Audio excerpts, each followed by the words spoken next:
Today we are going to cover an exciting game between Hikaru Nakamura and Wesley So in the Tata Steel Chess India Rapid 2022.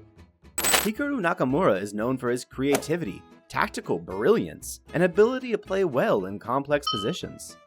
His dynamic and aggressive style of play has earned him a reputation as one of the most exciting players in the game.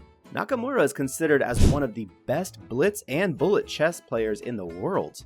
Wesley So is known for his solid and positional playing style, as well as his ability to maintain a high level of performance in long tournaments. He achieved the Grandmaster title at the age of 14, making him the 9th youngest Grandmaster at that time. He has defeated many top players like Magnus-Carlsen, Anish Giri, Ding Lijin, and has even breached 2800 FIDE rating. In this context, it is going to be an exciting contest, as these two great Grandmasters from the US are known for their aggressive and tactical style of play. They have faced each other numerous times in the past, always providing us with an equal contest. Nakamura opens the game with pawn to d4, and Wesley So responds with pawn to d5. Generally, Nakamura likes to play the London system, having a solid position for himself, but this time, Nakamura decides to go for the Queen's Gambit, but Wesley So declines it. After a few moves, Nakamura trades the pawn in the center and pins the f6 knight by moving his bishop to g5, threatening to capture the f6 knight and then the d5 pawn. In response, Wesley So pins the c3 knight with his bishop to b4, so that knight cannot move now. As the game progresses with normal development moves, Nakamura moves his knight to d2, unpinning the c3 knight and attacking the d5 pawn. Wesley So calmly defends the center pawn by moving his pawn to c6. White goes for bishop to g3, taking control of the long diagonal. By moving his queen to e7, Wesley So gives himself a chance to trade the bishops on d6. With the queen's move, black's rooks are also well connected, fulfilling the opening requirements.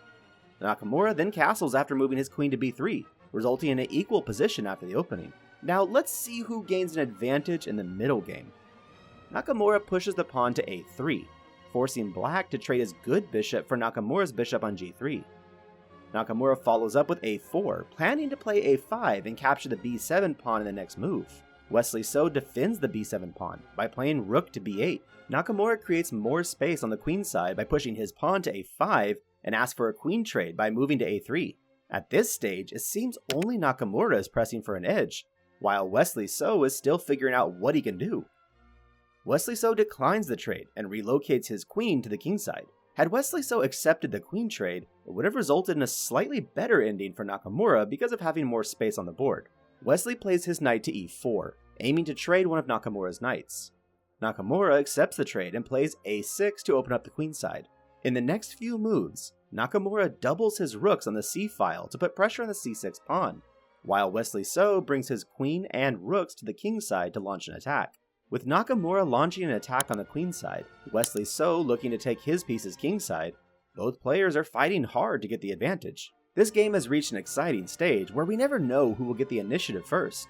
Wesley So plays b5, planning to bring his knight to b6 and c4, reducing the tension on the queenside and blocking the white rook's focus on the c6 pawn. Meanwhile, Nakamura attacks the a7 pawn by moving his queen to c7, and Wesley So defends the pawn by playing his rook to e7. Suddenly, Wesley So looks to be breaking kingside as Nakamura doesn't have much resources to defend if Wesley So decides to attack. Nakamura brings his queen to g3 to trade queens and reduce tension on his kingside. After the queens are traded, White seems satisfied with his kingside position. However, his a6 pawn becomes weak, and Wesley So rightly targets it by playing rook to b6 and bishop to c8. Unable to defend the pawn, Nakamura plays rook to c2, allowing Wesley So to win a pawn by capturing the a6 pawn, and Wesley So draws the first. Even though White is a pawn down, he has enough compensation with his strong knight on d3 and black's weak pawn on a7. In the next moves, both players maneuver their pieces to decent squares and bring their kings closer to the center of the board as we are entering the endgame phase. Nakamura, who is known as someone who plays really well in complex positions and minus positions, looks determined now to at least draw in his game, while Wesley So, as usual, calmly pressing hard for his victory.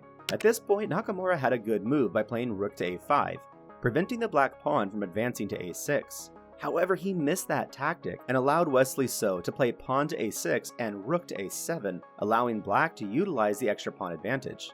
Wesley So brings his king to b6, planning for the a5 break. Nakamura stops the pawn break by playing his knight to b3, while Wesley So shifts the rook to e7, attacking the weak e3 pawn. Wesley So moves his knight to b7 and pushes his pawn to a5 and a4, giving himself a passed pawn. Now Wesley So clearly seems to have the upper hand. The knights get traded on c5, and white brings his king to center of the board, giving him a good chance to defend in this endgame. Wesley So is better at this point, having an extra passed pawn. However, it is difficult to break through in this position, and to do that against caliber of Nakamura, one needs to have an extraordinary skill. Pause the video here, and try to find a winning way for black in this position. With the position being deadlocked on the queen side, black tries to create some opening on the king side by bringing his rook and king to the king side. With both players under time pressure, it is difficult to find the correct plan to win, and it is equally difficult to find the ways to defend. In the next few moves, Wesley So tries to maneuver his bishop and rook, while Nakamura repeats the bishop as both the players play the waiting game. As the moves are played, Nakamura seems to be very confident, as he is well known for defending bad positions very successfully. After a few more moves, Wesley So tries to open the game by playing his pawn to g5. Now either e-file or g-file will open up, allowing Wesley So to utilize that for his advantage. Oh, wait a second. Wesley goes a3 and a2, allowing his rook to swiftly move from the king side to the queen side.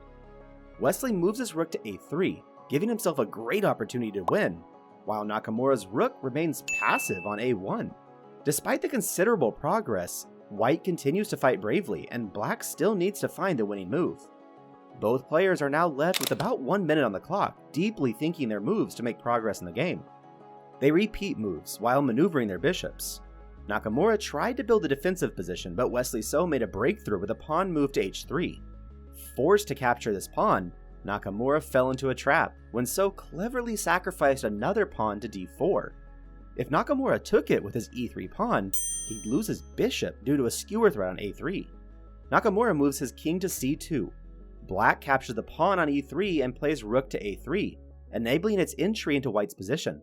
In the next two moves, a not-so-happy Nakamura blunders his rook with a discovered check and ultimately resigns the game, as all his efforts to save the game came to an end. It was a phenomenal performance by Wesley So, who remained calm throughout the game and executed crucial sacrifices and breakthroughs at the right moments to secure victory.